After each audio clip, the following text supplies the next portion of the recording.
দুই দিন বিরতি থাকার পর মুখোমুখি হয়েছিল ঢাকা বনাম বরিশাল। এই ম্যাচটিতে প্রথমে ব্যাট করতে নেমে ব্যাটিং বিপর্যয় পড়ে ঢাকা। দ্বিতীয় ইনিংসে বরিশাল যখন ব্যাট করতে নামে তামিম ইকবালের ম্যাচে ফেরার দিনে দুর্দান্ত জয় পেয়েছে বরিশাল।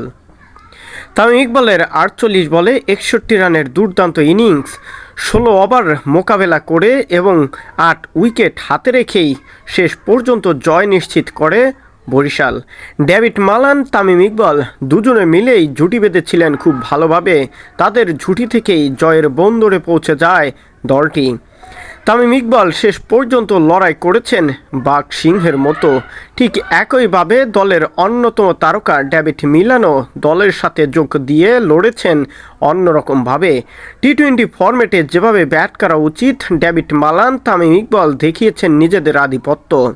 বিপিএল থেকে এবারের আসরে ঢাকার স্বপ্ন ভঙ্গের দিনে বরিশাল উঠেছে পয়েন্ট টেবিলের শীর্ষ 2-এ।